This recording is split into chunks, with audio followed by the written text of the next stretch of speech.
हर हर महादेव। प्रिय श्रोताओं, आप सभी को सोम प्रदोष व्रत की हार्दिक शुभकामनाएं। सोम प्रदोष व्रत का दिन भगवान भोलेनाथ की पूजा करने से विशेष फलों की प्राप्ति होती है और जीवन में सुख, समृद्धि और खुशियों का आगमन होता है। आषाढ़ माह में पड़ने वाले प्रदोष व्रत का बहुत अधिक महत्व होता है। धार्मिक मान्यताओं के अनुसार सप्ताह के 7 दिन के प्रदोष व्रत का अपना विशेष महत्व होता है।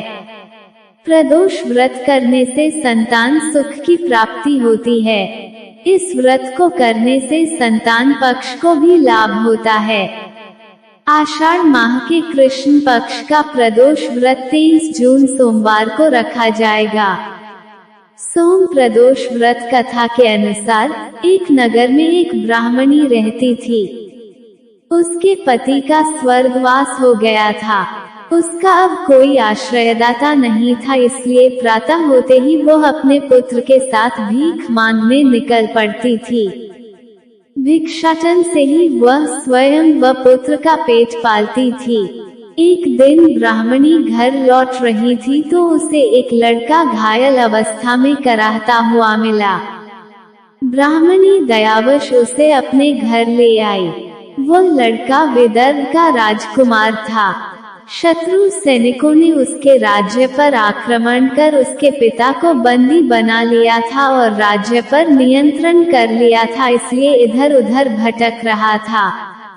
राजकुमार ब्राह्मण पुत्र के साथ ब्राह्मणी के घर रहने लगा। तभी एक दिन अंशुमति नामक एक गंधर्व कन्या ने राजकुमार को देखा तो वो उस पर मोहित हो गई। अगले दिन अंशुमति अपने माता पिता को राजकुमार से मिलाने लाई। उन्हें भी राजकुमार भा गया।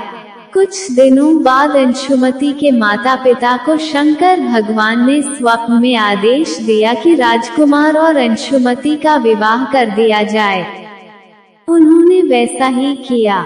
ब्राह्मणी प्रदोष व्रत करती थी।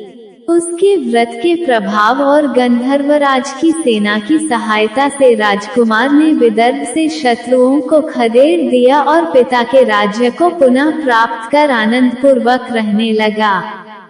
राजकुमार ने ब्राह्मण पुत्र को अपना प्रधानमंत्री बनाया। ब्राह्मणी के प्रदोष व्रत के महात्म्य से जैसे राजकुमार और ब्राह्मण पुत्र के दिन फिरे, वैसे ही शंकर भगवान अपने दूसरे भक्तों के दिन भी फेरते हैं। अतः सोम प्रदोष का व्रत करने वाले सभी भक्तों को ये कथा अवश्य सुननी चाहिए।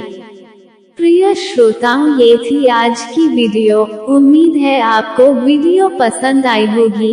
वीडियो को लाइक, कमेंट और शेयर जरूर कीजिएगा। कल फिर मिलते हैं एक नई वीडियो के साथ। तब तक राधे राधे।